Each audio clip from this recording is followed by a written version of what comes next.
Yes, got it. Okay. Well, hello, everybody. My name is Mike Freiling, and I'm going to be giving the talk today. To give you a little bit of background, I was born and raised in San Francisco, went to the University of San Francisco as an undergraduate. Then I went to MIT for graduate school. And about 1977, I got a PhD there from the MIT AI lab in a very early stage of AI. And I'm going to actually tell a story about that in a little bit. And then as soon as I finished my PhD, I actually came to Kyoto on a loose scholarship to spend a year there. Nominally, I was doing AI research, but in reality, I was trying to pick up every bit of Japanese I could squeeze out of the year. So I spent about a year studying a lot of Japanese there. Actually finished the year by doing a translation of the Hyakunin Issue as my final report to the Luce Foundation. Then I went back to reality and taught at Oregon State, managed a research group at Tektronix, built products at a company called Watson Wyatt. I got into banking and fraud detection. And then just most recently, I've been doing some work for some of the regulators in the US using some deep learning patterns to identify stock market manipulation, stuff like that. So I've had a sort of a varied background in the AI world, and that's and then and then in the meantime, I didn't go back to Japan for quite a while. About 2014, I started going back. Found the girl that I wanted to marry in 1978, and we got married just 2 years ago. We're very careful. So anyway, and just recently, she and I and another author published a translation of Japanese senryu poems that were actually written right here in Portland by people incarcerated during the Second World War. So, and I have an ad for that at the end. Anyway, I'll try to make it relevant to the talk. So here we are. We're going to talk about chat. I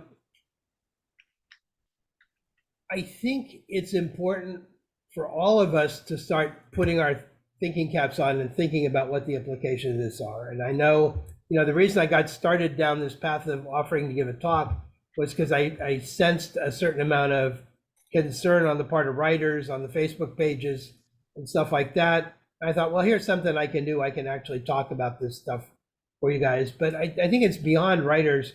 We're all going to have to come to terms with this. It's going to affect everybody on the planet sooner or later. And I think that's something that we all need to take into consideration. Oh, this is weird. Oh, there we go. Okay, so here's an outline of the talk, and because we have so few attendees, by the way, as I said earlier, I'm a recovering academic, and a teacher's dream is always to have a class of no more than between 3 and 5 students who are highly motivated. So we're right in the sweet spot here because it means we can be very conversational and very flexible as we go through this presentation. But basically, the outline of the formal presentation I put together, a real brief history of AI, some basic concepts in machine learning, basic concepts of ChatGPT, talk about very briefly about the training of ChatGPT, talk quite a bit more about using ChatGPT, and then finish up with a couple of my reflections about, is generative AI going to be our friend or our enemy? And of course, the answer is all the above. Okay. So this little picture here, sorry, I got to move you guys all out of the way here. Okay, this little picture is called a perceptron. And if you want to think in terms of evolution, this is the single-celled animal that's the ancestor of these big behemoths like ChatGPT. And it's quite simple. You have some inputs, and the inputs are multiplied by a set of weights, and then they're summed up. And then there's some output function, which originally started life as a step function. You were either 0 or 1 coming out the other end. Okay, and this is a very, very simple thing, obviously. And 1969, Marvin Minsky and Seymour Papert wrote a book called Perceptrons. And they talk about this little beast in a primarily a negative way, talking about all the things that it cannot do. And it's at that point that sort of in 1971, I guess, 72, early 72, I sort of Forrest Gump like stumbled into what turned out to be a very critical moment in the history of AI without my realizing what was going on. And that was that I was applying for grad school there. And um, I get this call from Seymour Papert, who's one of the authors of this book. He says, well, we've got 5 applicants for 3 positions. Can you, what have you published? I said, published? I'm an undergraduate in a lousy school on the West Coast provinces. What have published? What do you mean? I said, so but desperation, I said, I'll write something for you tonight. So I basically had been reading the book already, so I had a head start, and extended one of the theorems in the book, and that got me into MIT. Well, the real story is once I got there, and then I had an interview with Marvin Minsky, and I was going on and on, idealistic, starstruck little undergraduate, about the possibilities for these things, and the fact that the results were all negative didn't bother me a bit because I figured, well, I'll find some way to tweak it. And Marvin goes, forget it. We don't do that stuff anymore. We're into symbolic AI. Do you guys know what that term means, symbolic AI? That means instead of these kind of numerical beasties that we hook together and propagate weights around, we write things that look a lot more like rules. And we try to build our systems out of rules.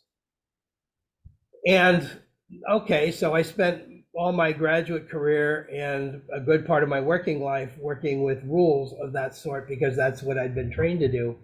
But the real part of the story that's important is that, and I don't know this for a fact, but it was one of the pieces of folklore around MIT. Marvin went to the funding agency, who at that point was the Defense Advanced Research Projects Agency called DARPA, and told them, don't waste your time with this neural network stuff. Just give us the money to do symbolic research. And that basically killed research on these kind of networks for about 10 to 15 years until Hinton and his team discovered what's now called hidden layers, and the fact that you could stack these things and then find a way to kind of run the training backwards through them. And that's when things really started to take off. And most of the symbolic stuff basically kind of died because of what we called the knowledge acquisition problem. It was just too costly to get all the rules right. And so the applications, passed a certain, threshold of research level, what do you call it, plausibility, the economics constrained that approach, and it pretty much sort of died away. And then, of course, the neural network stuff took off, and then it became deep learning, et cetera, et cetera, et cetera. So I'm not going to talk too much about this because I'm already behind schedule. But it was this knowledge acquisition problem, which actually shows up again, and we'll talk about it in a minute. After the symbolic era, there was an era, and it's still going on, that I call the machine learning era. And this is where people use decision trees where you say, okay, is it a bird? Go over here. If it's not a bird, go over here. Is it a dog? Go over here, et cetera, et cetera, et cetera. And there's a whole theory of these, and there's still quite a bit in use for well-defined problems. But I won't be talking about those either because that's not the interest of our presentation. We're going to be talking primarily about neural networks and especially the deep learning kinds of approaches and how that dovetails into ChatGPT.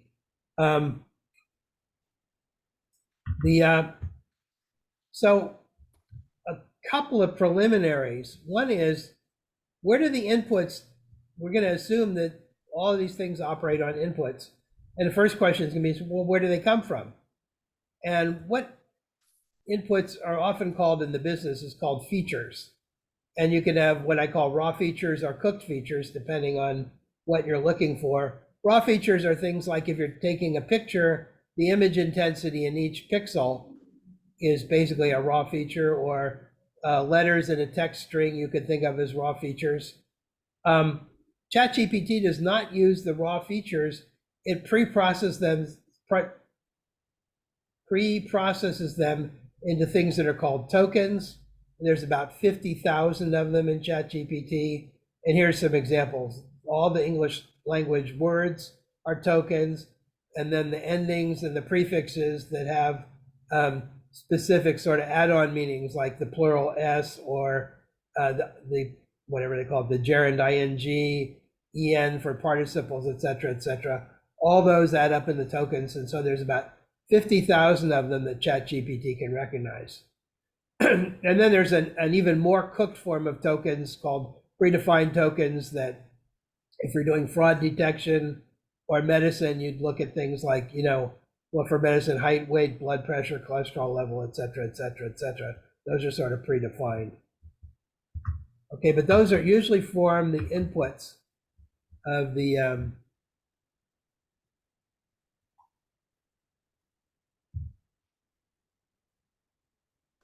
okay, features can get more interesting. I'm not going to talk about this too much, but this is an interesting picture from, not from ChatGPT, but from a similar kind of deep learning program that tries to recognize pictures.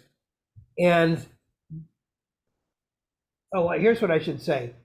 When we stack these perceptrons together into these deep networks, each layer in the network is presumably, and I got to use the word presumably identifying some features that it's using to make other calculations and other determinations of other features. Unfortunately, because of the highly numerical nature of what's going on, we don't really know what those features are most of the time. But if we look at something like this image processing, and we look at layer one, and here are the features being identified in layer one as basically, we call them a retina of the image. After pre-processing, you can see with a pretty good idea that what's being done here is separating what they call figure and ground. In other words, taking the picture of the cat and saying, okay, this part is the interesting picture, and this other stuff is basically just background. But by layer 10, we have no idea what the feature is. We're presuming, because things tend to work, that it's some kind of interesting calculation on the inputs, but we don't really know. And that's an important thing to consider as you start thinking about how this all works. There's precious little science in the construction of things like ChatGPT, and an awful lot of what you'd call brute force engineering, which means trial and error until you hit on something that works. And I'll point out some of those as we go along here. Okay, another important distinction is what we call supervised versus unsupervised learning. Basically, in supervised learning, I know the correct answer for every example. So I say, is this a cat? And it says, yes, it's a cat. I say, right. If is this a cat? They say, no, it's not a cat. I say, wrong, it is a cat. Is this a cat? They say, yes, it is a cat. I say, no, it's a dog. That's supervised learning. So I can give it answers correctly to test against the cases. And then there's something called unsupervised learning, where there are no labels there. Those correct answers are called labels in the business. There are no labels, and you have to use your creativity to figure out how to do any kind of training at all.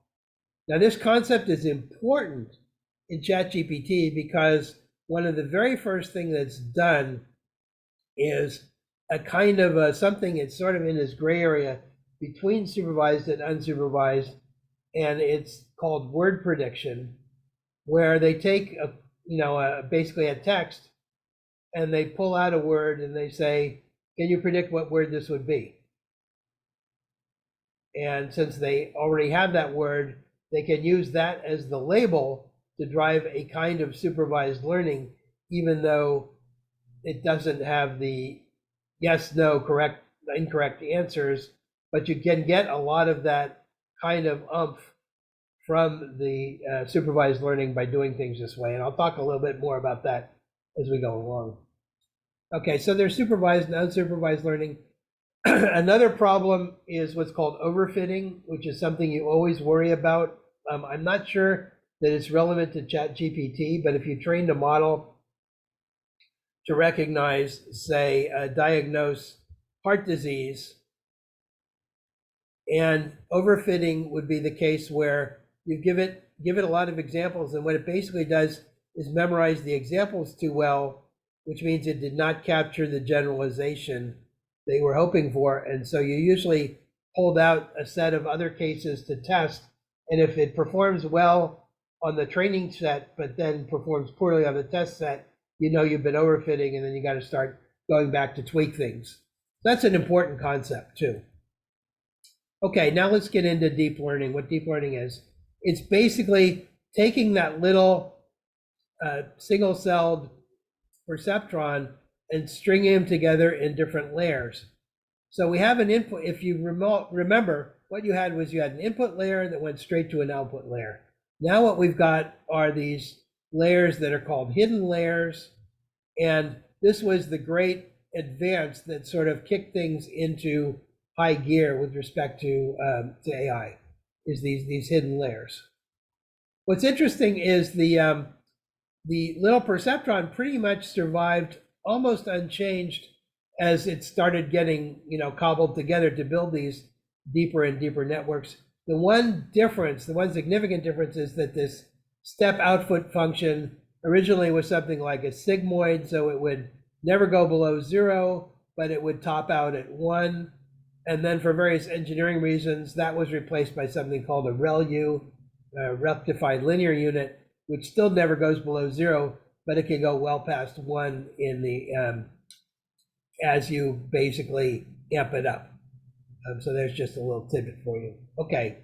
The way you train these models is, and I'll try and cover this quickly so we can get to the interesting stuff. It's a method called backpropagation. So if you know what the right answer is, and then you find the answer you got, you can create what you call a loss function and tell you how wrong you are. And then you want to minimize that loss function. So if you get something wrong, then what you do is you punish the weights below you that led you to get it wrong, and you reward the weights below you that were actually pointing in the right direction. And there's a whole mathematics. It's actually fairly simple calculus, and we don't need to go into it. The method is called gradient descent. You try to figure out what's the fastest way to reduce that loss, and then you have something called a learning rate that you can scale the speed up or down for various reasons. And basically, that's how you train these networks. So in something like ChatGPT, which is 96 layers deep, you're basically propagating an answer all the way up to the top, then deciding if you like it or not. Then you're basically running the backpropagation algorithm back down through these 96 layers successively and rewarding all the little worker nodes as to whether they were on the right track or not. Okay, and that's how these systems get trained. Okay, now we'll get into the basics of ChatGPT. Before we do, I'll just take a quick pause and say, do you guys have any questions? Okay, so now here's the interesting stuff, I hope. Like I said, there's 96 layers in ChatGPT, 175 billion weights. In other words, the links between nodes, and that's 10 to the 11th. That's about the size of the human brain. The number of distinct tokens that it recognizes, the vocabulary, 50,000. The embedding vectors, and I'll talk. Let's ignore this number for a second because there's a lot of debate about this. I'll talk about that a little bit later. It's been trained on 150 to 300 billion words, and it's interestingly enough the same order of magnitude, around 10 to the 11th, as the number of weights up here. It's in the same ballpark, same what a mathematician would call the same order of magnitude. And there seems to be some belief that in order to process this much data, you need a network that's about that big, about as big as what you're processing. Now, hopefully the network is encoding this information more concisely and representing it more cleverly, And in the human brain, it has to be doing that for um, various reasons. And the development costs have been quoted somewhere between $5 million and $150 million. I think it's probably closer to the 100 to 150 million range myself. And what that means, it's very capital intensive to build these things. Okay, so the quick, basically, view of the architecture is that these tokens are the inputs. The input is broken in tokens before it's passed to ChatGPT. The token is assigned an arbitrary, and what's called an embedding, which is a feature vector of a lot of numbers that describe this. So you take a word like dog, and dog becomes a vector of, right now, I think it's actually gone up from 128 to 768 to around 2,000. So it's around 2,000 numbers to capture the word dog. Where these numbers come from, they're trained. So you're trained by doing that word completion exercise that I mentioned, fill in the blanks, to basically build these embeddings. And the important thing, I'll talk about these embeddings in a second. But this is the infrastructure. This is how ChatGPT is structured. You calculate the embeddings, then you run the core algorithm. There's a polishing phase for naturalness. There's some context that may be getting inserted automatically. We were talking about that just before the talk started. There's obviously I believe, some rule-based stuff to do, bias and ethics kind of calculations. And there may be some other nodes that we don't, other substances we don't talk about too much. Okay. The important thing about the embeddings is that they capture a notion of semantic distance. So dog and cat are close, but they're not too close. Dog and peach are going to be much farther away in this space. And here's a projection from a book, an article by Stephen Wolfram. It shows you what it looks like. They're going to be all over the place. But the bet is that by looking at the distance between them, we'll say road and street here are quite close, you can determine that road and street are actually very similar words that are going to have a similar usage. And that becomes very useful in giving you variations on what you're asking for when you're doing ChatGPT. Okay, I'm going to skip this stuff about transformers. That's a little too tricky. And so now we'll get into training of ChatGPT. There's three things that you have to train. We've already talked about the embeddings. Then we have to train on the corpus itself. Corpus is another word for all this text we're throwing at it. And if you look at what OpenAI says about what they're using, some of it's obvious. They're using publicly available data, books and websites. They're using data licensed from third parties. I'm not quite sure what that is. It'd be interesting to find out. And then the really interesting comment is data that is specially engineered by human trainers. So they're throwing some proprietary text of their own design into the training mix. I'd sure love to know why. And I'd love to know what those are like and what objectives they're trying to solve. But right now, I don't have that information for you. So in all, it's about 300 billion words, 570 gigabytes of data, which sounds like a lot, but it's not really that huge in terms of some machine learning projects. I've worked on a couple where there was terabytes of data. So the data itself is not huge, but that's a huge fraction, I think, of the canon of the English language, if you want to think about it that way.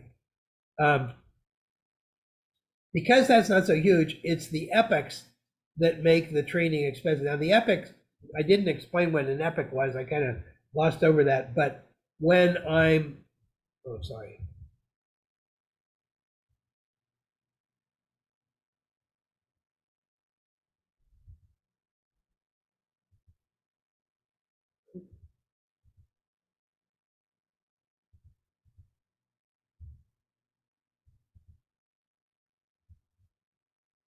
what happens when you're training these is you're actually adjusting the weights very, very slowly.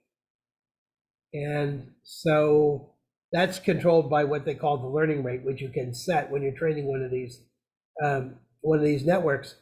But once you've run through all of your 300 billion words and all of your sets of text, what do? You do it all over again and again and again. And each of those trips through all the data is what they call an epoch. And the number of epochs in systems I've worked with can be in the hundreds. 200, 300 epochs is not unusual in training a neural network. I do not know how many epochs they're using in ChatGPT, but it could be a lot. And that's what makes the training expensive.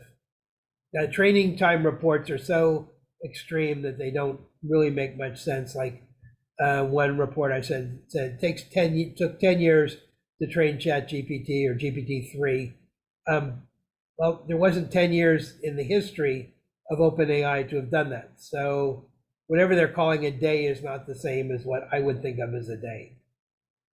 And this is true of all this lore about ChatGPT and GPT-3 and GPT-4. The numbers are very, very confusing, and there's a lot of conflicting information about them. Okay, and then the final part is there's a naturalness component to this, which basically depends on you and me. So if you've ever played with ChatGPT, you can give each response a thumbs up or a thumbs down, and then it's going to ask you, pops up a little dialogue and say, would you care to explain why? And it uses that feedback to train a different network, which actually tries to predict the quality, and then it folds that back into the training so that it'll keep generating until it gets a predictably acceptable quality. So it first generates a kind of a proto response, and then it fine-tunes that response to make it more natural by using this predictive function that's based on what we're telling it. And this is part of the reason why it's so cheap right now, because they're still gathering a lot of this naturalness information based on all the free users that they're giving. And, at some point when they decide they've had enough, it's going to be a question mark, I think, whether it continues to be as free and as easily available, but I'll get to that. Okay, so now we're at the point that I think you guys are going to be interested in using ChatGPT. Some of this is going to be commonplace. I may not think of a use that you're particularly interested in, so I'll pause for some questions once we get to a point like that. The prompt in ChatGPT, which is the question you start with, can have a lot of stuff in it. You can ask for particular modalities of expression or style. You can set explicit values for some of the chat parameters. I'll talk about that in a second. You can add other contextual information. So sometimes people call it the prompt text because it's more than just a prompt. It's got a bit of context in it. Now, but I'm not sure how much of that context is. A lot of the instructions say you got to include a lot of it, but my experience is telling me maybe you don't have to include as much as you think, but I'll get to that. Okay, so modalities of expression would be, instruct, inform, summarize, or something that's more, persuasive or motivational, deter, don't try this at home, entertain, give me something, give me a good story, do a parody. We're in a parody-rich environment. I'm sure you realize that now. You can include these kind of requests in the prompt. Write me a parody of, some politician, in the style of Dr. Seuss, say. And so that takes us to modalities of style. You can say, okay, write this in a formal academic way, colloquial, write me a haiku, a tanka, a sonnet, use the style of Joyce or Kafka or Dr. Seuss, Shakespeare, Emily Dickinson, Donald Keene, or John Dougal. Okay, you get the idea. Now here are the parameters you can use. Max tokens is not particularly interesting. It just tells you how long you want the response to be. Temperature is the one that I find fascinating because it basically temperature means as there's a certain amount of randomness that's built into this, and if you want to up that randomness, you make the temperature higher. It's either, like I said, between 0 and 10, or 0 and 1.0, and so an 8 would be a 0.8. I don't know exactly. We can experiment when we get towards the end. But that's the one you want to play with the most. Then there's a frequency penalty. If you see that it's overusing the same words, you can increase the frequency penalty. And then there's a couple of things, top K and top P, to allow you to limit choices to the most common stuff. But I think, my experience is you can do a lot of that with the temperature, and that would be the one I would focus on. Okay, so now here's the heart of it that we want to talk about. Let's talk about different applications. And the first one that I'm going to divide it into categories. At least these are the categories that make sense to me. This one I call research and fact checking. And all these different things that I've got little examples here and in the subsequent slides are things I actually did for one reason or another. And I have the ChatGPT transcripts. And if you're interested, at the end, you send me an email and I'll package up those transcripts and send them to you. Or if you want specific ones, I can send them to you. So research terms. So I was watching CNBC one day, and this guy named Ashwath Damodaran got on, who's the world expert on stock valuation, apparently. And he was talking about the equity risk premium, whether it's high or low. I thought, well, how is that actually calculated? So I went to ChatGPT and said, okay, tell me how the equity risk premium is calculated. And he gave, equity risk premium is the extra expected return that you get from investing in stocks rather than something safe, like bonds. Except bonds aren't safe anymore, as we've all learned over the last 20 years. But anyway, another one that I got involved in was just that, what's the difference between the words gnomic and Delphic? And so I asked ChatGPT, what's the difference between gnomic and Delphic? And in this kind of application, I would say ChatGPT really shines.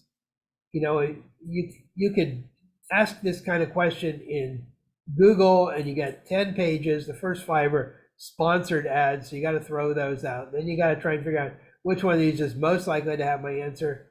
ChatGPT pretty much comes up with the answer very quickly and gets right to the point of what you're asking. You can also use it as a kind of a fact checker. Check your facts, history, geography. So I was reviewing, there's a Netflix series on the age of the Sengoku period, and I was reviewing that for a client, and I got into this question about when did Buddhism actually come to Japan? So I tried to proxy that. This is something that I think is a really good tip.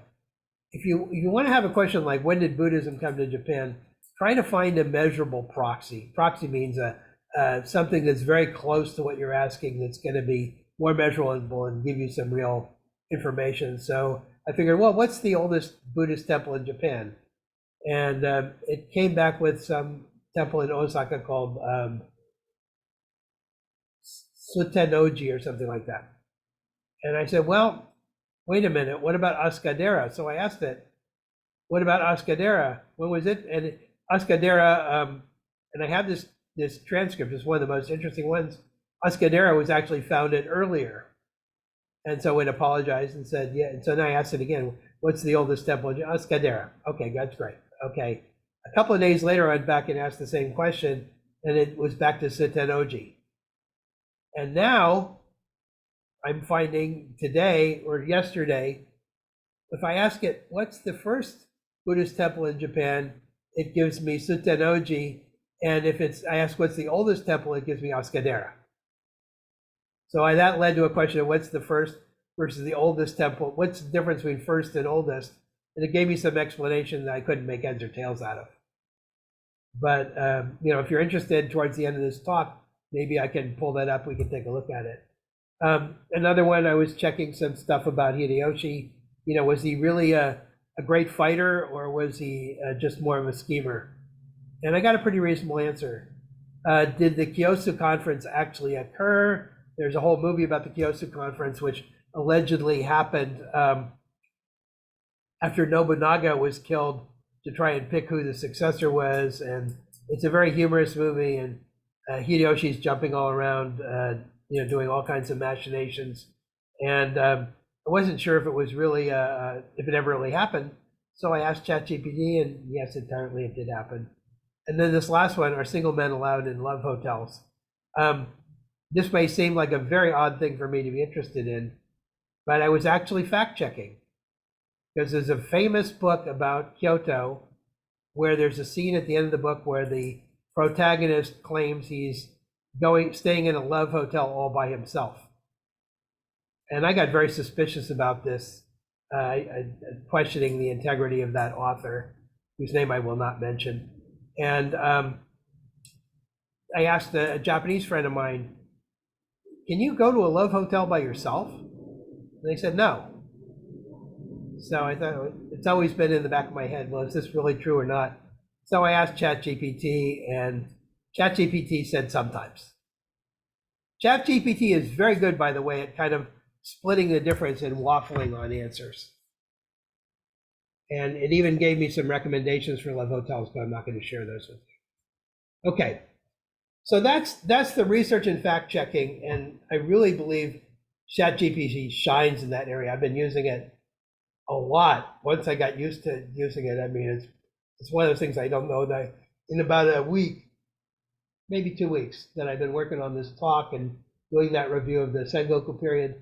I don't think I could live without it now. So I'm becoming very dependent on it very quickly. Now, second kind of application, I think this is going to be most interesting for you guys who are writers that are interested in creativity. You can use it to generate ideas, and again, I think I got some very good results. So I asked it, and again, I've got all the transcripts, so if you've got some favorites here, I can send them to you. Send me, what are some good settings for a love scene in Kyoto? I said, well, the bamboo grove at Arashiyama, check. The balcony at Kiyomizu, check.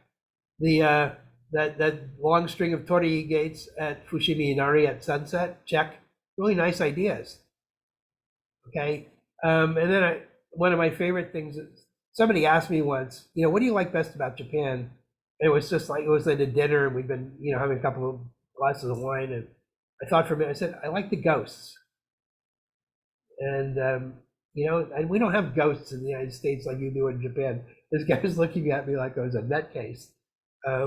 Some of you probably know what I'm talking about. If you don't worry about it. Won't be on the final. But it gave me some really interesting. Oku no In is the cemetery at Kiyomizu, and it's pretty obvious why that would be a ghost-heavy place. Ichijo Bridge, there's apparently a ghost there. Rozanji, there's another ghost of a lady there.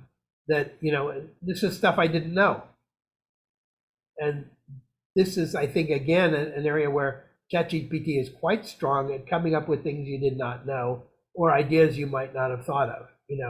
When I think of the setting for a love scene, I always think of the Sanjo Bridge because of the Miyamoto Musashi movie where Otsu is waiting for Musashi at the Sanjo Bridge and he never shows up.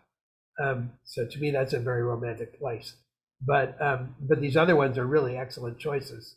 And so what I'm saying is you want to generate some creativity, and when you're writing anything that's creative, a novel or anything like that, there's a lot of things where you say, oh, geez, I got to come up with something that has verisimilitude or whatever they call it. And I think ChatGPT works pretty well for that.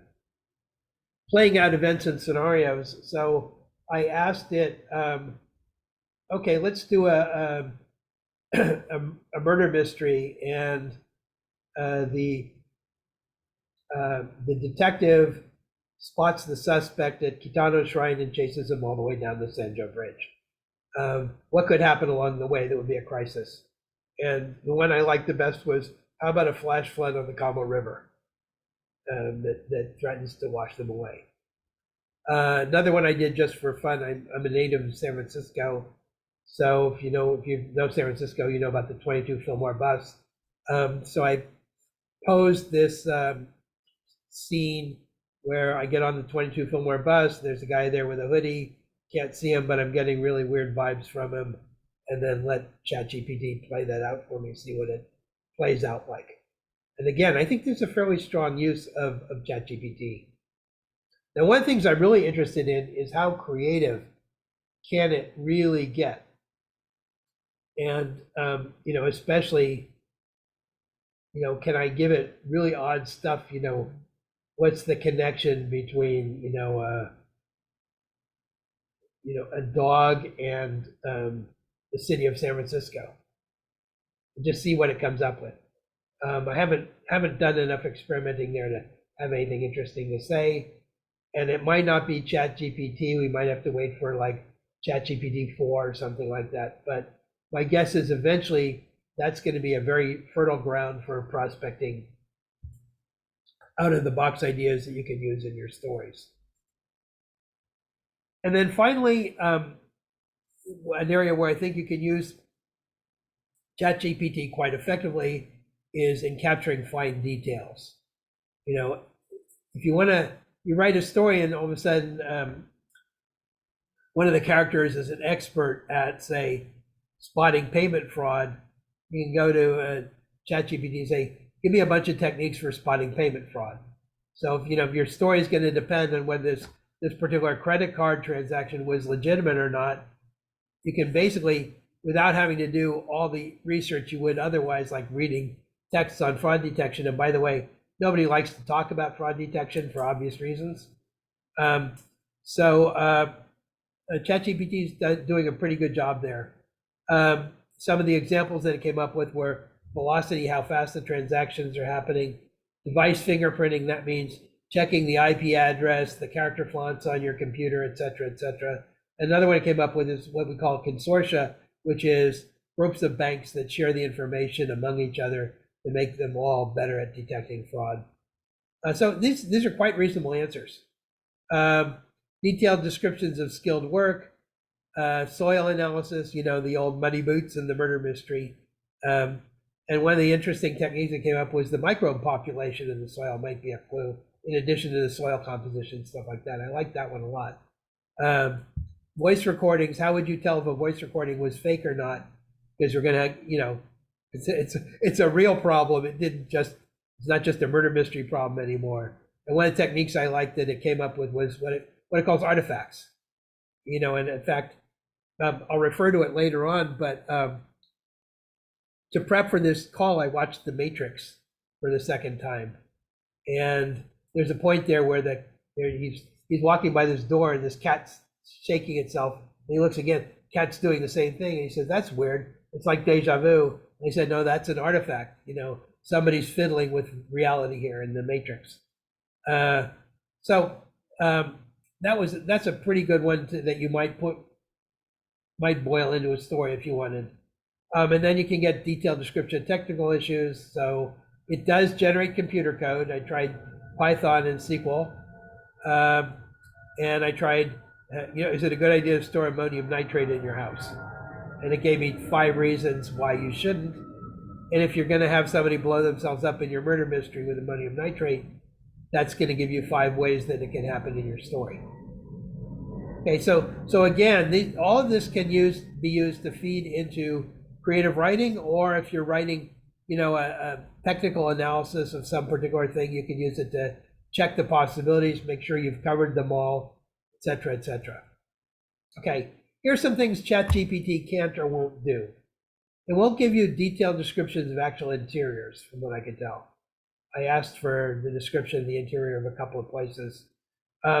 It doesn't do what we call aggregate functions very well. And aggregate functions where you look across a population of things, like, say, I already told you about the problem, like what was the earliest Buddhist temple in Japan.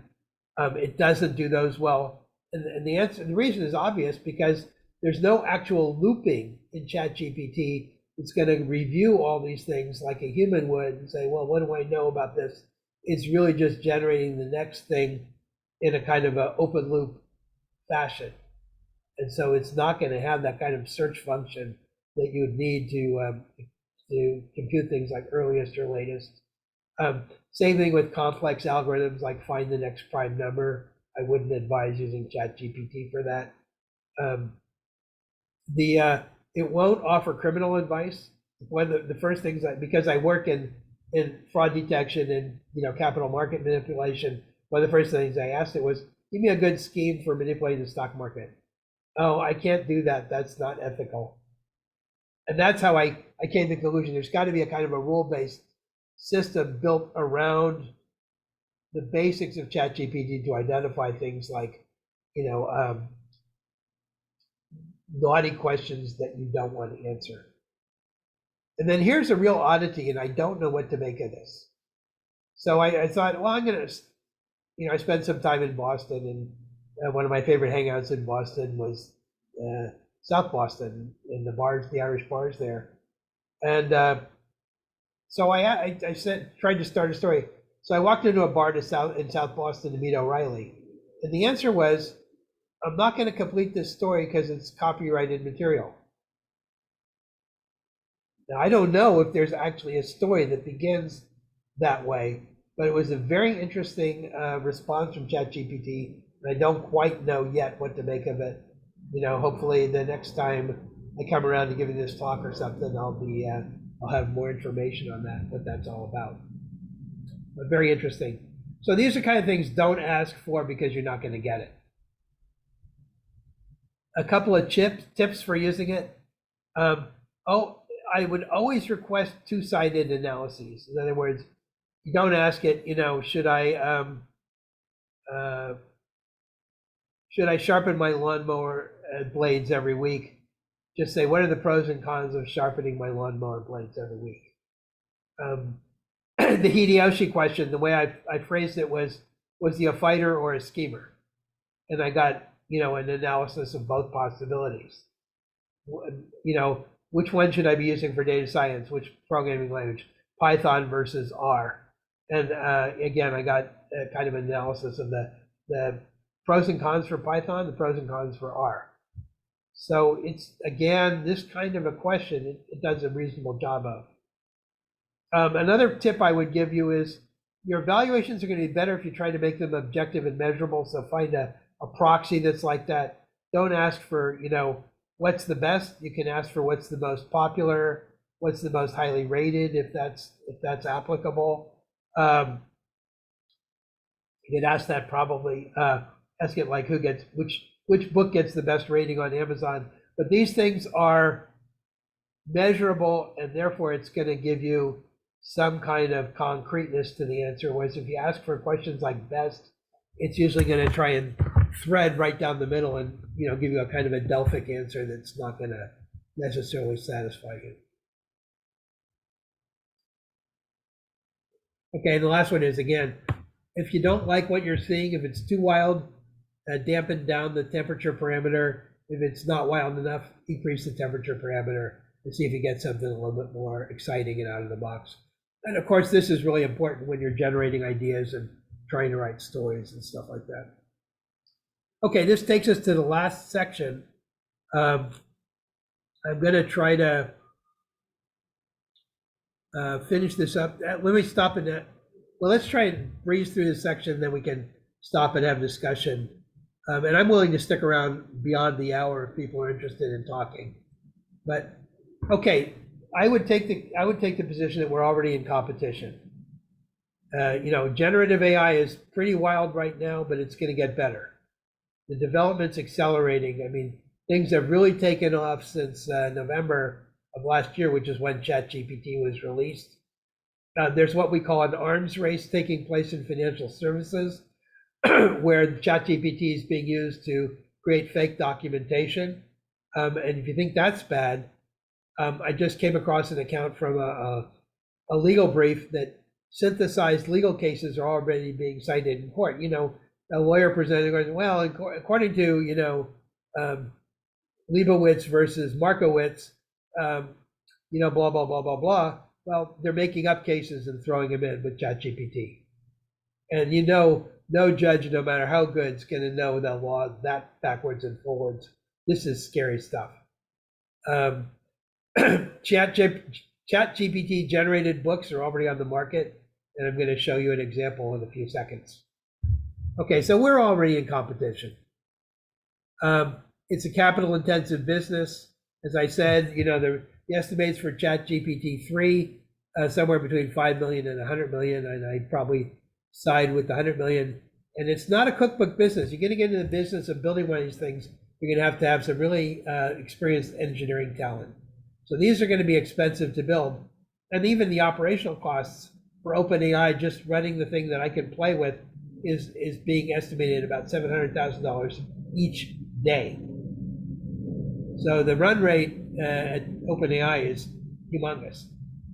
And that's when I have to remind you, we're still in a research and marketing phase, and so the user costs are artificially low right now. Cram as much ChatGPT as you can in now before the costs go up, because there will be costs. And we don't know how long, these artificially low prices are gonna. Now there's an argument that they'll have to persist for a while, because Microsoft and everybody else wants you to use their new AI enhanced browsers and search engines. And that's, if people start doing that, it's going to put a cap on the cost, but they may ask you to pay a kind of a subscription rate. That wouldn't surprise me a bit if you're going to use the enhanced search engines and enhanced browsers. So just get ready for that.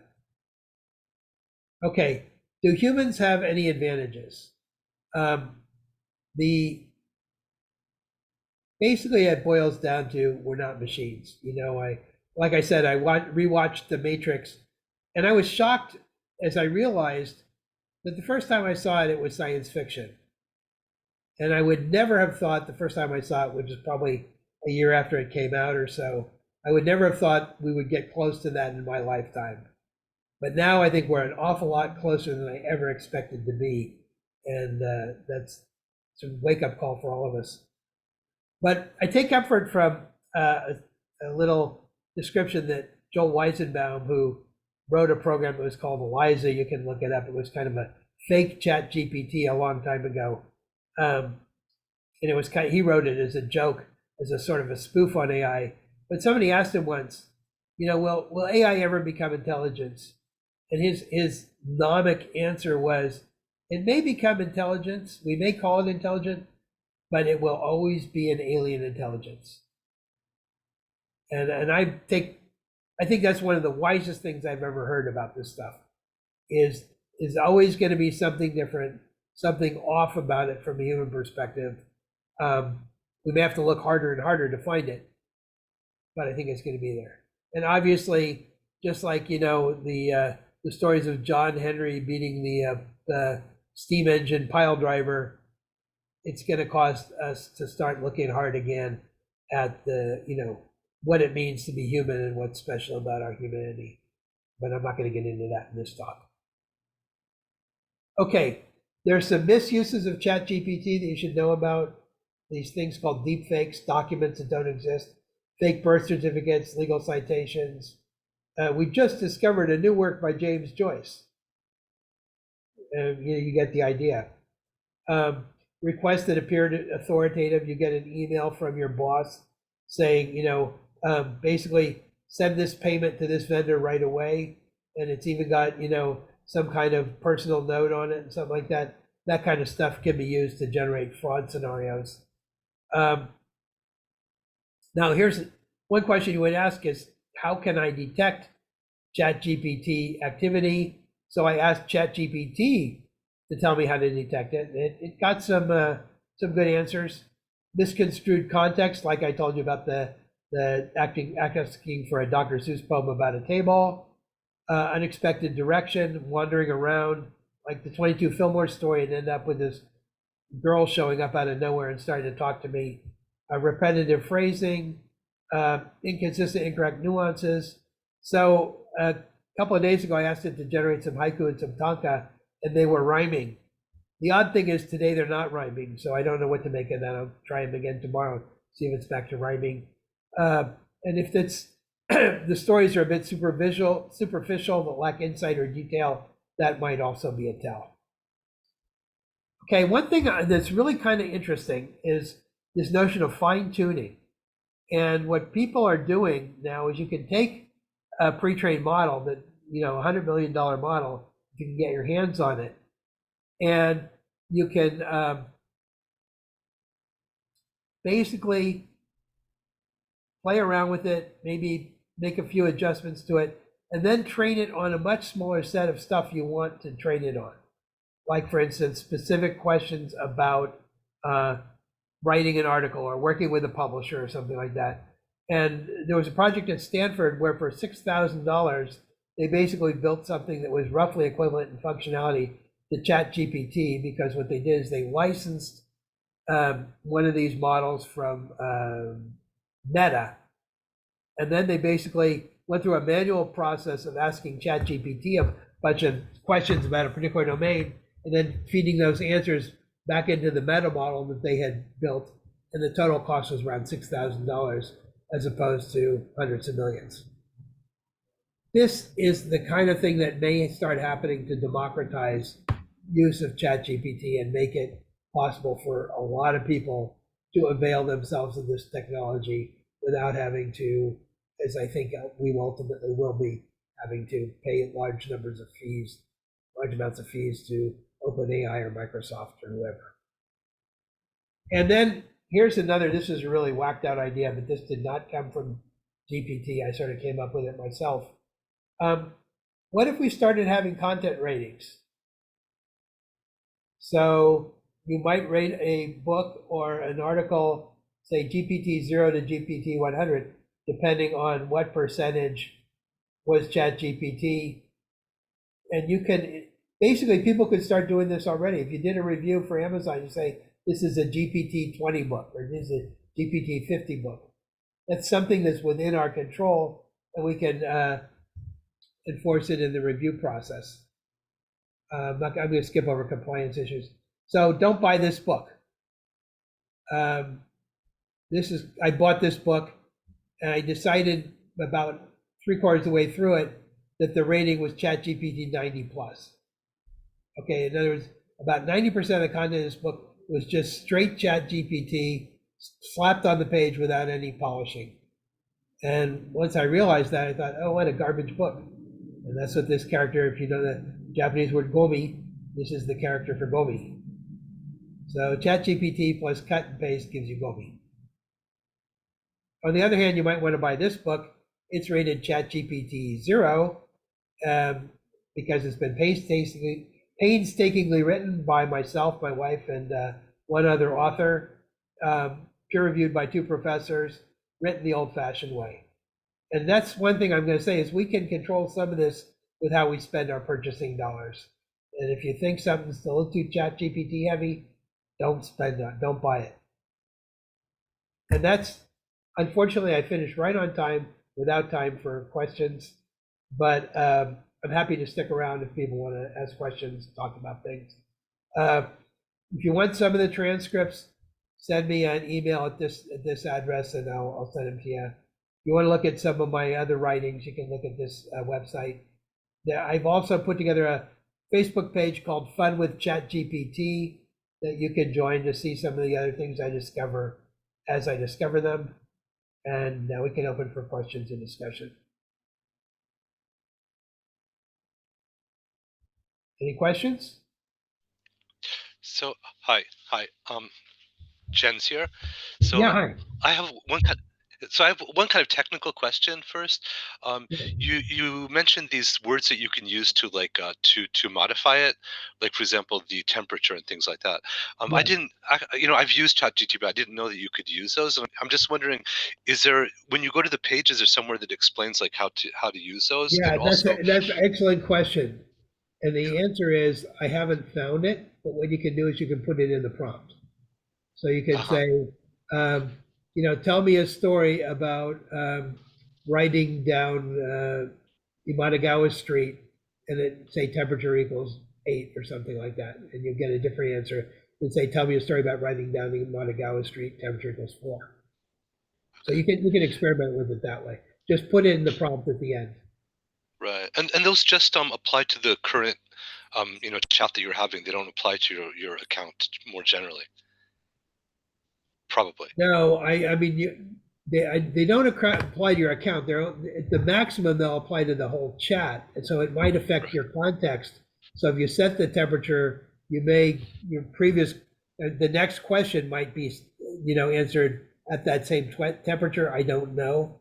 So if you think it's getting a little too wild, then you can sort of dial back again. Okay. Okay. I have sort of a more general question, but I can wait until other people maybe have more questions about the talk itself. Sure. Anybody else have questions? Well, why don't you go ahead then, Jens?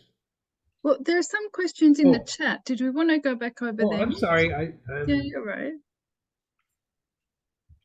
Okay.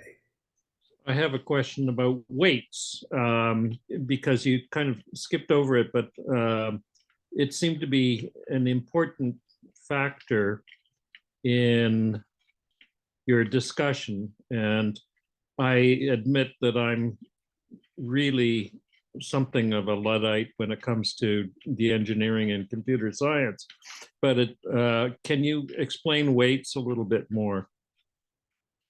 Yeah, the weights are, first of all, you can't touch the weights.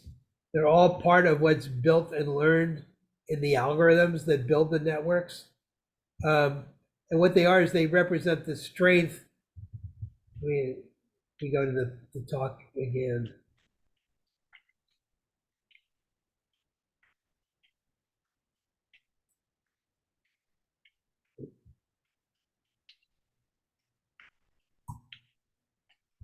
So you see this diagram. Can you see this diagram still? No, you're not sharing your screen yet. Okay. Okay. Sorry, Mike, I stopped the sharing during the discussion time. So Oh, okay. I was wondering. apologies. That was me. Okay. Sorry about that. Yep, see it. Okay. So you can see each of these lines, each of these links from a node at one level to a node at a higher level. Each of those has a weight. So each of those is going to have a weight on it that says the output at this level becomes an input at this level scaled by whatever the weight on that is. And they could be plus or minus. Yeah, you're still speaking in computerese to me. Can you translate that into more layman terms? Yeah, okay. The weights are numeric, but what they essentially mean is, hey, this guy is really important, or Okay. the output of this is not so important, or the output of this is negative, so it's important, but it's going to tell you don't do this.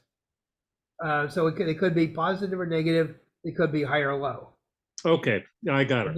And the idea is that when you're training the network, if this guy's giving you good answers, you reward him by increasing this weight, saying, okay, this is more important now than it used to be. And if it's giving you bad answers, you punish it by saying, okay, I'm going to make this less important than I thought it was before. So if I understand correctly, the weights become the kind of the basis of algorithms. Yeah, the whole algorithm of what's called backpropagation is a complicated scheme for adjusting all these weights based on your output. And the reason it's called backpropagation is you start here and you reward to punish these guys, and then you figure out, what should they be being told by these guys, and you reward to punish them, and so on down the line until you get to the inputs. Okay, great. Thanks.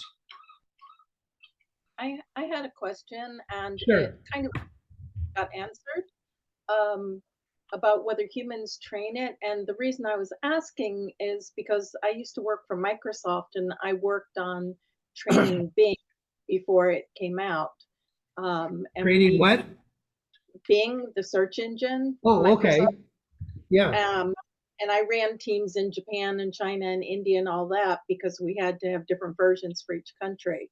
Now we were using humans to rate web pages, et cetera, et cetera. So what I'm seeing here is that if I understand correctly, ChatGPT got fed a whole mess of data, but it's also using human input in the sense that it's asking, in other words, it's crowdsourcing in a sense, Exactly. by saying, was this accurate, or were you satisfied with this answer? So it's found a way to do that without paying anybody to help them, which is terribly clever. Well, yeah, in that sense, but that's why it's spending $700,000 a day to operate that. Is it's in a way it's paying you in ChatGPT tokens as opposed to real money to do the work. Okay, that made sense. And then my other question was when we were talking about the temples, and I was just curious if ChatGPT was having an issue distinguishing between, for example, Tenno G, the G reading of the character for temple versus Nani Nani Dera, the Tera. And You if know, that I didn't try any Japanese in it. That's a really good question. You know, the when I went back to in 2000, you probably missed the introduction, but I met my first trip to Japan was 1978, and as I was probably there. I mean, I was there then. Our paths may have crossed. I met this woman and I wanted to get married. We couldn't work it out. 37 years later, I went back to try to find her, and I wasted about 6 hours trying to find her because her name on her school's website was Takigawa, and the family had always pronounced it Takikawa. So that little change in the hiragana cost me 6 hours of work. Anyway, so those are real interesting questions, you know, and whether it's, you know, and you know, if you get into the readings of various characters, it can get really messy. I don't know. It'd be fun to try. I'm a librarian, so the other thing that gets to me is in librarianship, we have a concept of serendipity, which is basically when you find something you weren't looking for, but it's really cool. And how is that? Is there any component of that to this? Well, if you remember, I said that there's this, I'm really interested in this notion of creative connections between things that are otherwise not apparently related. And that's, I think, where you might find it. But I haven't got any results to show you. I mean, I think there's a certain amount of what I'd call serendipity in some of those responses, like, you know, the places in Kyoto for a nice love scene. Those are just great answers, you know, and I might have thought of Kiyomizu and might have thought of Fushimi Inari. I never would have considered the bamboo grove in Arashiyama, but that's a pretty good choice. So there's a little bit of serendipity in that kind of thing. Okay. I- Cody and I Yeah. didn't think those were good choices. Pardon me? Actually, no, we didn't. Yes. Where would you put it? Well, I think we thought that those were too obvious. That's where all the tourists congregate in Kyoto these days. And Where all the somewhere a little bit more out of the way and intimate would have been perhaps better. Now you can, It would- the way you I have a- handle that is you can always refine the question, say, those are good, but how about someplace more out of the way and intimate and see Of what you course, get. yes, exactly. I have a couple of sort of observations, Mike, and I just want to thank you for your talk today. First of all, it was fascinating, especially coming from somebody in the field who, you know, is building this kind of science. And I'll tell you a little bit about my background. I'm an academic and I'm currently teaching in Kyoto. And I'm teaching American students. And I've had 2 run-ins with ChatGPT. The first 2 cases actually were of cheating, where students wrote essays that were heavily based on stuff that was generated by AI. And it raised a few red flags for the instructors. And so we used AI to police the AI and got results that, you know, over a significant amount, 60% or more, had been generated by ChatGPT. And so we were able to catch the students, and they were, one initially denied it. He was a computer scientist and then came around and confessed. Yeah. And the instructor who caught the 2 students, both in the same class, used ChatGPT to generate an essay on one of his subject areas, which was the No Theater. And he was able to catch GPT red-handed because one of the things that ChatGPT doesn't do yet is give citations. And of course, it sort of combs the internet for information.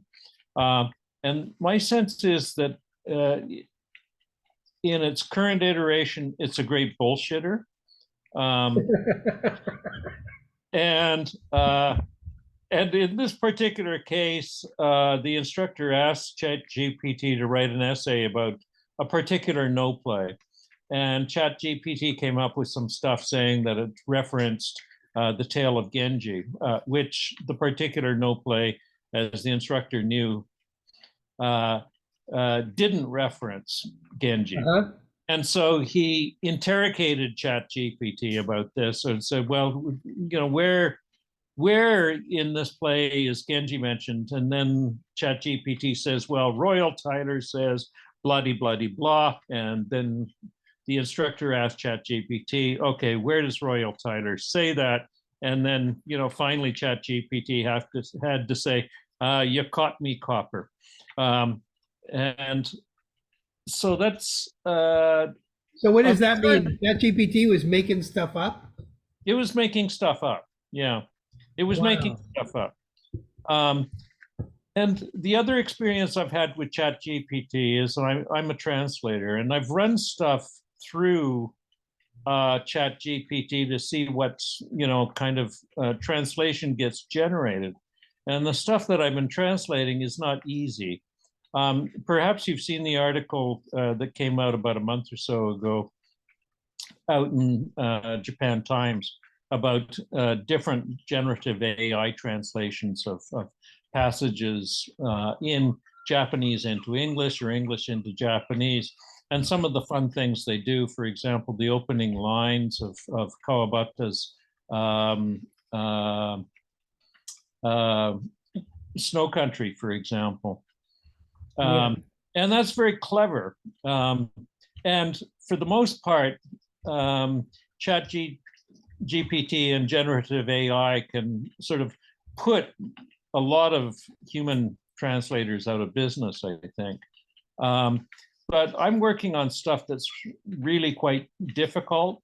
And I gave ChatGPT a passage, and I got an answer, first of all, saying, oh, this is written in a mixture of really archaic and difficult Japanese, but I'll try to hazard a possible translation of this, or I'll give you the gist of it. Perhaps if you give me the context for this, I can give you a better answer. And so I had the sense, and I think it was confirmed by what you were saying today, that ChatGPT is, of course, learning from us, the users. And this is one of the reasons why it's free at the moment, because we're all kind of guinea pigs. Well, I definitely agree with it. You know, and when I was an academic myself, there used to be a joke that professors learn more from the students than students ever learn from the professors. Well, there's a lot of that. Yeah. And so ChatGPT may be learning from us, and what it's decided in that case is it's really interested in why you're doing this. Yeah. I'm curious what you think the response among translators ought to be to that threat. If you don't mind my calling it a threat. Well, it is a threat, I guess, in terms of the employment of a lot of people who are, you know, technical translators, for example, and even to some degree literary translators and, you know, more creative translators of more creative works. I think in the case of the people who hire such people, particularly commercially, that they'll increasingly not hire human translators, but just rely on ChatGPT. I have a feeling that that's already happening in Japan to a large extent, that, you know, people who want stuff in English are just using Google Translate, for example, even if it's wrong. And of course, the people who are using it don't know that the translations may not be accurate. Yes. So there's a lot of that already going on, and it will be increasingly the case. In which case, I think translators, for the most part, will become copywriters and proofreaders, just correcting auto translations of one kind or another. The other thing that Disagree. you disagree? Okay. Well, Well, but yeah, the other I thing, let me just say the other thing, and then we can go back to that if you don't mind, Sarah. The thing that really concerns me as an academic right at the moment is the abuse of ChatGPT for writing academic essays, and I think it means it's going to change the playing field for academics in general. Where university education moved from a kind of very person-to-person kind of educational style with viva voce, oral defenses, where students had to demonstrate their knowledge, to a kind of a mass production system where students were cranking out essays for teachers to be marked. And those essays will be increasingly cranked out by generative AI like ChatGPT. And that will not be an indicator of the student's knowledge at all. Right. It will just. I have several comments on that score, but I thought, if you don't mind, let's push that back a little bit, see if anybody else has questions, and we'll come back to it. Sure. Okay. Anybody else have questions? And we can move back to what Sarah was what her feelings on translation. Let me just make one comment about that. The last year when I was teaching full time, I used to teach full time at Oregon State University. And the last year I did an experiment with oral exams instead of written exams. And I found them to be far more efficient than written exams. Yeah. Because it took me, I think, probably between 5 and 7 minutes for each student. And I had a very, very accurate idea of what the student knew and what they didn't know. Whereas in a written exam, first the student takes an hour or so to write it. Then you got to take an hour or so, or 20 minutes if you're lucky to read it. But then there's these ambiguities. You got to decide, do I give them the benefit of the doubt or not? Blah, blah, blah, blah, blah. And, it wouldn't surprise me to see us going in the university system to see going back to a more heavy emphasis on oral exams. And I don't necessarily believe that's going to be a bad thing. And, no, I agree. Yeah. And then one more comment to that, and it's something I was saying at the beginning, I think before you joined, is if I'm going to be policing student papers for ChatGPT-ness, I would not want to get into this, yes, you did, no, I didn't, yes, you did. What I would do is I would much prefer to say, okay, well, why don't you come into my office, let's have a quick discussion about your command of the material, and I will know the extent to which you use ChatGPT legitimately as a research tool versus illegitimately to avoid thinking about things. That's not a complete answer, but that's probably the direction I would want to go personally based on my own teaching experience. Yes, I agree. Okay. Sarah, do you want to go back to your comment on translation? I'm in the process of writing an article about that, and the pitfalls of machine translation. But what I do think is that it will be up to translators themselves to show their own value. And I think all in all, it will end up upping the quality of translations. Now, this may not be applicable in every field of translation. If you purely need to get the information itself, then great, press the button and do it. But for literary translation and for anything that's got any kind of nuance, I think that translators know the cream is going to rise to the top.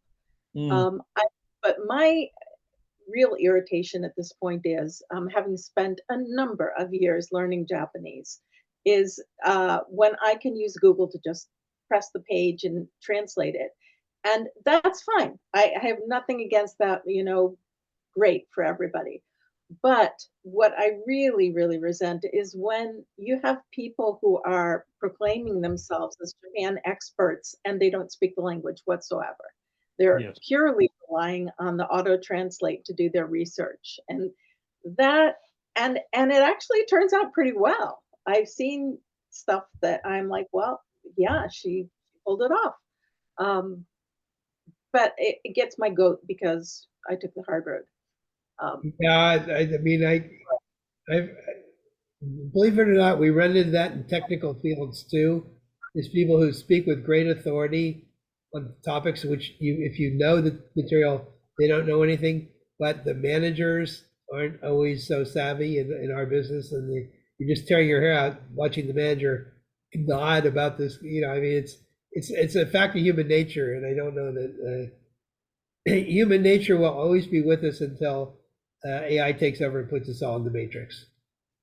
Well, I'm going to do a plug here for John Dougal and his new book, which I happen to have an advanced copy of. You read that thing and you will see why the human is still very, very much necessary. What's the title of that book? I don't remember the title offhand. It's coming out in November. He said I might be the first person reading it, but Is it the one about his road trip or train trip across Japan, right? yes, and I will say that Off the beaten tracks. Off the Yeah. beaten tracks. Off the beaten tracks. Okay. Yeah. Sorry. Could I ask one question about sort of the future of generative AI, I guess? So I just sort of wanted to ask,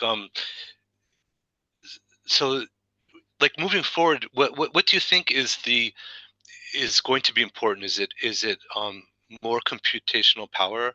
So for example, using like quantum classical hybrid computing, for example, or is it the importance of having better corpuses or more volume of corpus, or do you think it would be more advances in sort of the way that it's done? So the sort of like algorithms that they use. So I just kind of wondered. That's an excellent question. So let me dispense with quantum computing right off the bat. I don't know anything about it. I have a brother who's a physicist, and he thinks there's something, he doesn't believe in it, and I've talked to other people who don't believe in it. Obviously, people are spending a lot of money on it, but I still don't quite understand it enough to be able to say.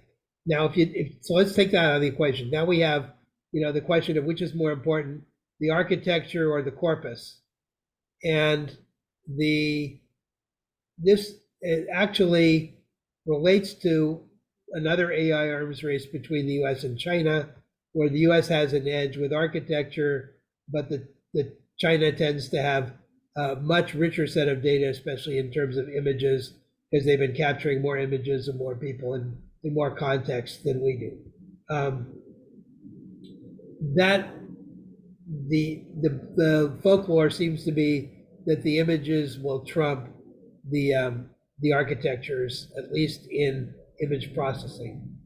Now with text, I kind of have a slightly different take on it, and that is that let's if you assume for sake of argument, there's a difference between useful text and useless text, then we may be close to consuming all the useful text already. And the rate at which useful text is generated, may slow, maybe something that we can catch up with. I mean, I don't mean every email that's sent to every person and stuff like that. I'm not sure that that's useful text or useless text. But if you assume that there's going to be a kind of a plateauing in terms of the useful text, then the advantage will shift to the architecture again. And my instincts, just like they were back in 1971 when I had that conversation with Marvin, my instincts are that there will be architectural tweaks that people will come up with that will make these things more useful. And at that point, the arms race, the stakes will be so high that we may not even know what they are, because they won't be disclosed like so many of the architectural tweaks we're learning about now. But that's all just wild speculation. Thanks. Yeah. Any more questions? Okay. Sorry, can I ask one? It's a bit out there, but I'm a bit curious about how, you know, there's a kind of an argument about the way we express ourselves affect how we think. So a form of expression affects our thoughts. So I'm kind of like, you're imagining years on where like already there's a generation that apparently to find what's true will pop a question into Google, and the hit, whichever version gets the most, the Google hits is taken as, well, that's correct then. So I'm kind of imagining eventually we will be trained by ChatGPT and we will end up using their language rather than the other way around. Do you see what I mean? And that's fascinating. And yeah, I mean, that's partway to the matrix already, isn't it? Yeah. If truth is a malleable category that can be tweaked by, ChatGPT and various search engines, and there's already unfortunately been, instances where that can be used for malevolent purposes, then your ability to know anything or to know certain things is extremely limited. But there's also the issue of, at the moment, the amount of ChatGPT generated material that's out there is less than human generated material. But that is going to reverse, isn't it? Well, then what happens if ChatGPT starts training on itself? Yes, that's where I'm also thinking as Yeah, that's well. like running an air conditioner with the vent closed. You're just recirculating the same old air. Yeah. And there's certain problematicity to doing that, right? Yeah. But how are those problems going to show up? I don't know. Yeah, I was seeing recently that that's why I was hearing that novels. That's one of the trainers really want to use novels because they need long pieces. And now I've just realized, maybe because they're human generated as well. Maybe that's one of the attractions. Sure. Mm. I mean, again, I'm probably full of off the wall ideas today, but one of the things I just thought of, if you want to keep your thoughts pure, maybe what you got to do is invent your own language and circulate it only among your friends who you trust, not to ever share this with ChatGPT. But keep your thought categories pure that way, because the ability of these systems to turn around and start training us is going to be very, very strong, and I'm not even sure. Well, I half suspect we don't even know the things we're being trained on now. Yeah.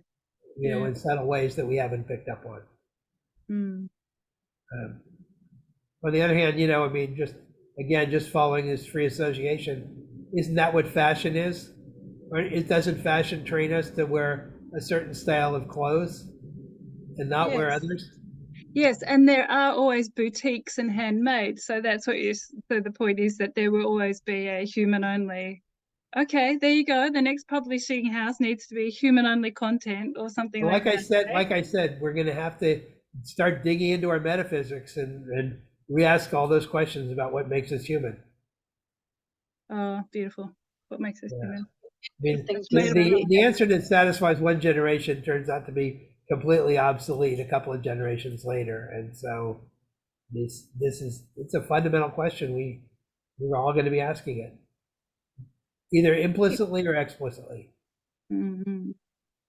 People may say that they prefer human or non-human and just develop those preferences, which is just so bizarre. Well, I mean, there's a funny story. I've talked about Joel Weizenbaum, right? So he wrote this very silly little program, and what it did is it picked a word out of your sentence and then followed up on that word like it was having a conversation with you. So you'd say, I have a relationship problem with my father, and the next question would be, tell me more about your family, because all it did was key off the word family. And Weizenbaum related one time in a talk that he walked into his lab one day and his administrative assistant was typing at this program, and then she told him to get out because she was having a very private conversation.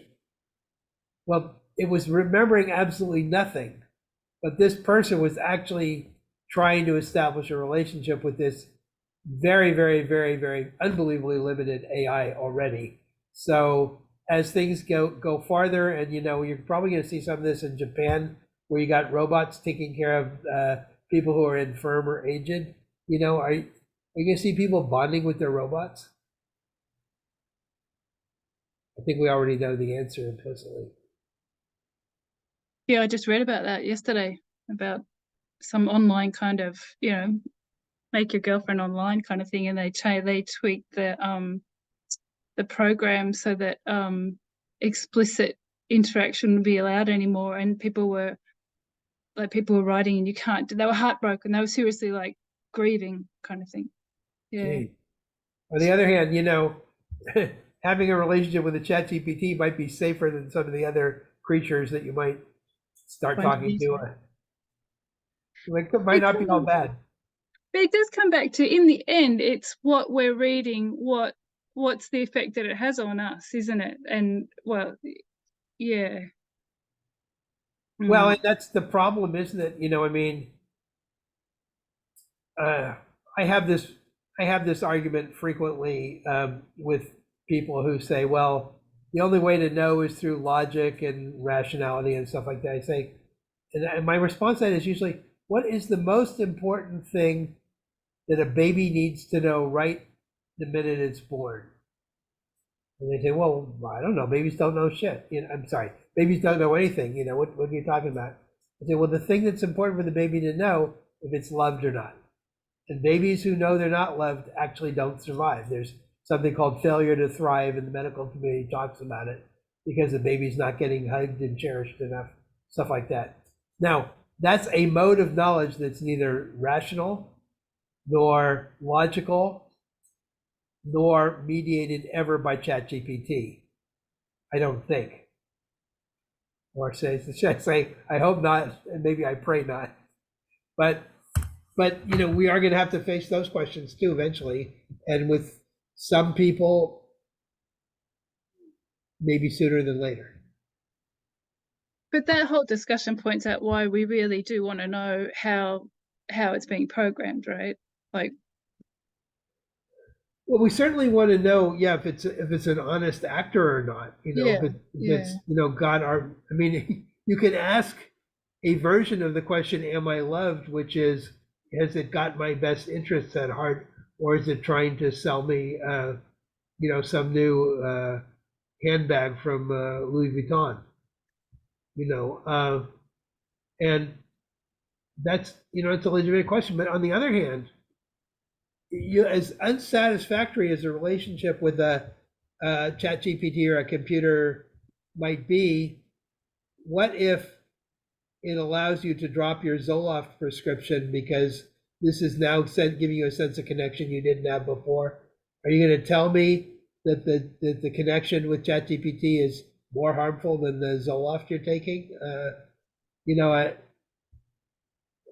I was walking in the park just this afternoon around here in Vancouver, and I heard this guy say something like, "Well, yeah, I'm on 50 milligrams of Zoloft, but he's on 200." And I thought, this is not good. So I mean, I'm not trying to answer these questions. I'm just trying to say these are things that we need.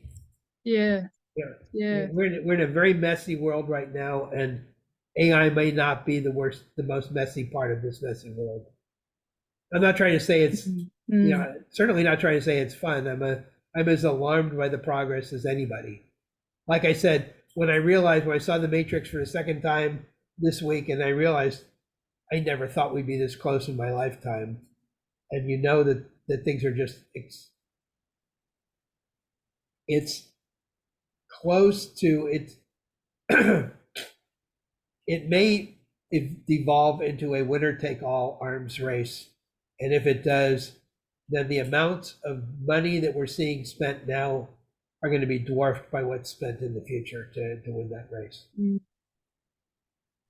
So I think it's going to be an interesting time when we have to be able to decide, like, authenticity. for language, as Kirsty said, when you read something, that you can immediately detect that this is well written. This is a person wrote this. But when it gets closer and closer to, I can't tell if this is AI generated or not, it's going to be a more and more interesting time. But especially with deep fakes, Mike, as you had in one of your slides, we already can't tell. Sources is going to be very important, and I don't know how laws are going to catch up. I heard something say that an AI, you need a law to say that anything that is an AI has to tell human beings that it's an AI. You can't impersonate a human being, or it's going to be, or that's against the law.